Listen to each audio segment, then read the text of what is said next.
Hello બાળકો, કેમ છો?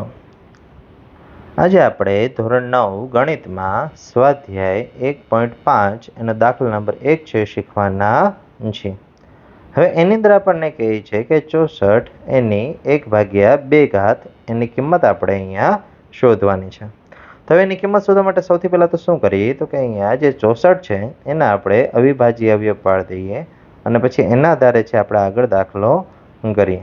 તો ચલો 64ના આપણે અવિભાજ્ય અવયવ પાડવા માટે સૌથી પહેલાં તો આવી રીતે કોષ્ટક બનાવી દઈએ અને 64 એને પહેલાં 2 વડે ભાગીએ એટલે 64ના અડધા 32, 32ને 2 વડે ભાગીએ એટલે એના અડધા 16, 16ને 2 વડે ભાગીએ એટલે 8, 8ને 2 વડે ભાગીએ એટલે 4, 4ને 2 વડે ભાગીએ એટલે 2 અને છેલ્લે 2ને 2 વડે ભાગીએ એટલે આપણને મળશે 1. યસ, એટલે આવી રીતે છે આપણને અવિભાજ્ય અવયવ છે મળે છે. અવિભાજ્ય અવયવમાં આપણે ગણી શકીએ છીએ 2 કેટલી વખત આવ્યા તો કે અહીંયા 2 છે એ આપણને 6 વખત છે મળે છે. એટલે જ્યાં 64 હોય ત્યાં આપણે શું લખી શકીએ તો કે 64 બરાબર 2/6 છે આપણે લખી શકાય. ચલો હવે આનો ઉપયોગ છે આપણે અહીંયા કરવાનો છે કે ભાઈ 64 એની 1/2 બરાબર, હવે એની જગ્યાએ એની કિંમત લખી નાખીએ કે ભાઈ 2/6 અને આખાની 1/2. ચલો ઘાતને ઘાતનો નિયમ યાદ કરીએ બાળકો, કે જે આપણે આગળના ધોરણમાં પણ ભણી ગયા છીએ કે ભાઈ ઘાતની ઘાતનો તો કે ગુણાકાર થાય એટલે કે 2/6 ગુણ્યા 1/2. અંશ અને છેદનો બંનેનો છેદ ઉડી જાય એટલે અહીંયા 2 તેરી 6 એટલે કે 2ની કેટલી ઘાત વધશે?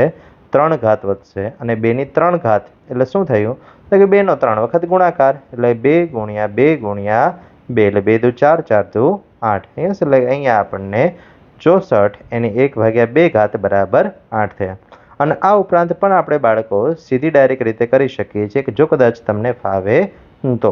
યસ, એટલે 64 આપણને ખબર જ છે કે ભાઈ 8નો વર્ગ છે એટલે અહીંયા 8નો વર્ગ કરી દઈએ, ઉપર 1/2 કરીએ અને વર્ગ અને ઉપરની જે ઘાતનો ગુણાકાર એટલે અહીંયા 8ની 2 ગુણ્યા 1/2 બંનેનો છેદ ઉડી જશે એટલે કેટલા વધશે?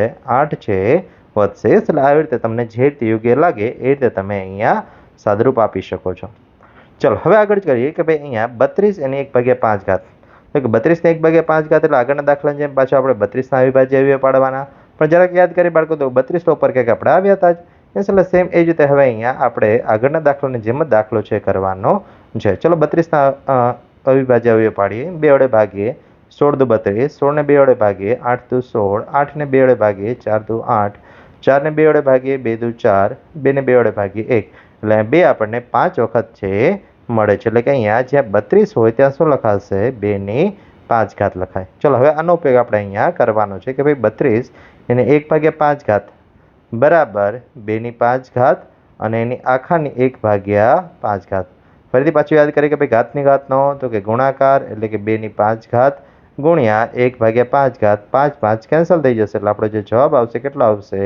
2 આવશે. યસ, એટલે કે અહીંયા આપણે જે 32 એની 1/5 બરાબર આપણે કેટલા મળ્યા? 2 મળ્યા. યસ, ચાલો હવે આગળ જોઈએ નેક્સ્ટ દાખલો. એની અંદર આપણને કહે છે 125 એની 1/3. તો 125ના પાછા આપણે અહીંયા અવિભાજ્ય અવયવ પાડી દઈએ અને કદાચ જો તમને યાદ હોય તો બાળકો 125 એ શું છે તો કે 5નો ઘન છે.